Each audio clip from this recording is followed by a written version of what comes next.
All right, one of the old timers in our Royal Rangers and the FCF event said he wanted a chair very similar to this. And so I went out to the garage, to the shed, and pulled some of my old walnut that's been drying in there. This is what was left of one stack. I got 3 or 4 more stacks here. Got a little bit down there and a little bit over here. I have walnut and maple down in there as well. So what I'm going to do is picked up a piece of that plywood in the back of the truck. I'm going to make some templates on this because I could see making some more of these at some time. Now I don't want to take my chair apart every time I do it. So I'm going to make a pattern off of that and then make me up a chair. So there you go. And that's what we're doing.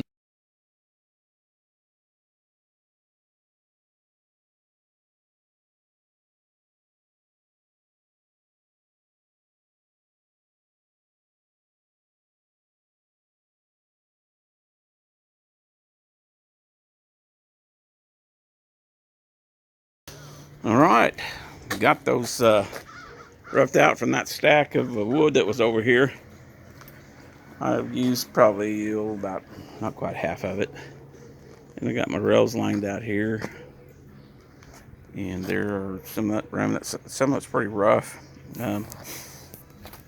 Just to give you a heads up, this is resawn, so it's all been resawn from the last log. Some of these pieces are got major wedges going on with them.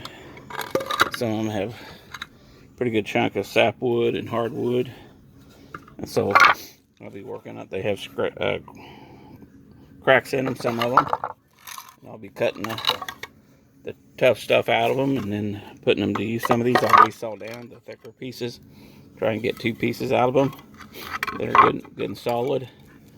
And some of it's just crookeder than a dog's hind leg, and we'll see what we can make out of it. Some of it's got a little bit of bark left on it. Some of that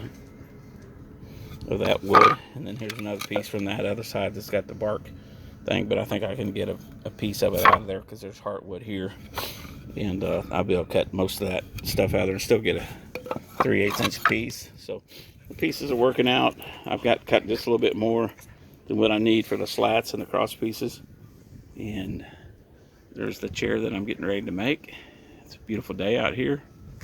I did cut a piece of, or did go down and buy a piece of paneling. It's on sale for $19. There's regular $35, but 19 is $1 or 2 cheaper than, about $4 cheaper than the hardboard. So this is MDF, and it's got paneling, a print on the back side of it, but this will work good for a pattern. So these are all my slats. I put on there how much I need to cut of each one, and then your struts and all that good stuff where the holes get drilled, and in here. So give me a little bit of an idea. Of course, it's always nice to have one that's completed, and we made these about 10 years ago. This is out of some white oak that Norm Kirsch's dad donated. He just passed away a couple days ago in glory. So, but anyway, I had put a patina wax on them. Probably the year I made it. It's still got some wax on it, and it doesn't have any finish on it. I just want it to be rough because it's an FCF rough chair. This chair here, I'll probably finish it a little bit cleaner and sand it up, make it pretty. But anyway, that's the process. I will say my little Hercules quarter saw was really nice. Cuts really good, and it's easy to use. It's quiet. It's cordless, and that's a win-win there. All right, I'm gonna go in there and get the bandsaw out and start cutting these pieces down. Do some resawing.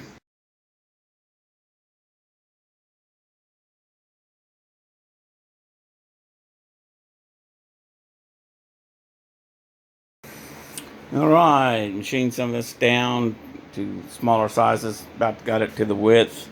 Jointed the 2 edges, so I've got to do some planing on it. Probably will resaw these down to 3/8 or about 1/2 inch and run them through the planer. Anyway, so You know, when you're using saw wood that you've milled, of course, this is some of these are the, sapwood. And me, I think it looks pretty anyway. It gives it definition. So if you put it in the right place, there, you have your little extra boards that you buy this from Menards. It's all planed and surfaced. So they've already, cleaned up all this wood and done it well. I'm putting this wood to use. So this is the generally the rough parts of the boards that I cut off. They're either generally the first or the last of the boards. And they have all kinds of things that you got to work around. And then some of the boards you cut, they came out just pretty good. They're solid all the way through, come up to dimension, and so they'll be fine. All I got to do is square them and then sand them and drill them. And I've got those jointed on the two surfaces, or at least one. So I'll have to run them through the planer and get them cleaned up. And then some of the cutoffs.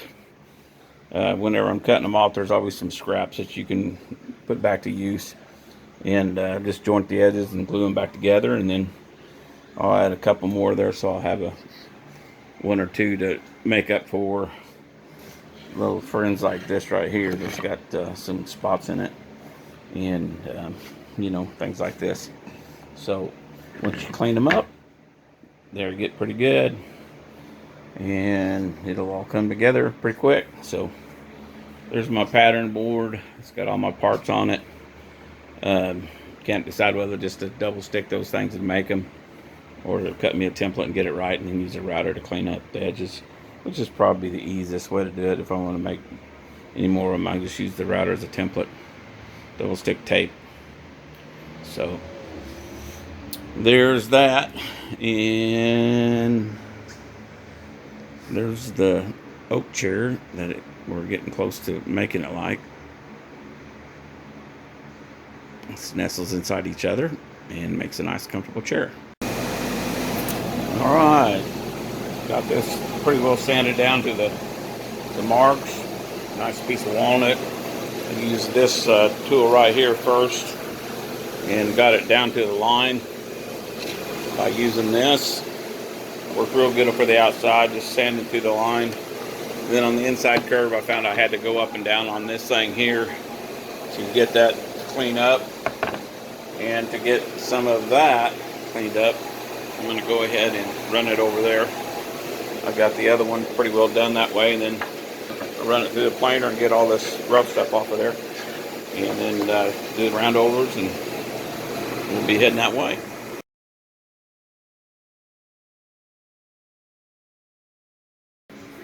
Okay, this is kind of a new method.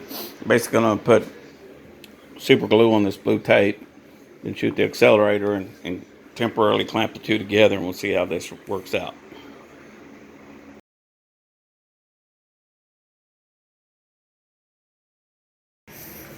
Sometimes you're just routing away about 1/8 of an inch from being finished.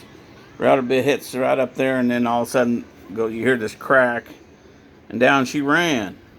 And it's like, dude, I put a lot of work into that, and now it's trash. So after that happens 2 or 3 times, you say, okay, fine, I'm going to start repairing some of this stuff. Some of the stuff has some funky stuff on it that people may not appreciate it.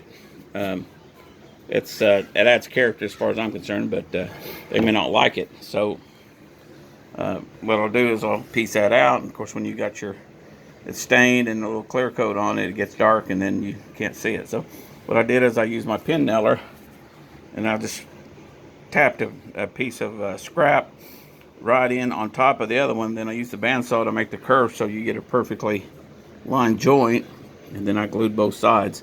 I'll put that back on the pattern and clamp it down there, and then I'll route that off with this bit here so that it fits the pattern exactly. And I'm going to do that on another one over here too that it's got a bad spot on it. Alright, I've used some double-sided tape on here, and it leaves a little bit more of a gap in between them. You can see where the tape's at right there, but it seems to stick a lot better. And I was using the pin nailer in there to get it to fit. So we'll see what this one comes out like.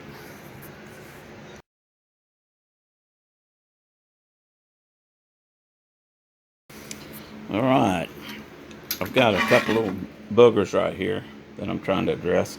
So I'm going to put this on there. I'm going to cut out a notch for this piece of wood, put it in there, glue it in. Hopefully my kerf will sit in there, and then I'll cut the pattern out, and hopefully you won't even see it. So we'll do it that way.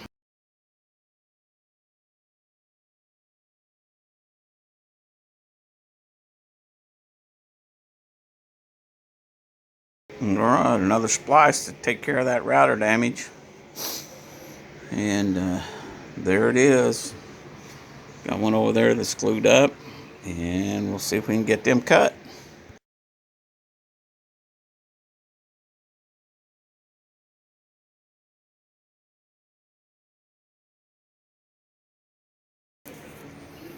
Well, I got all those done.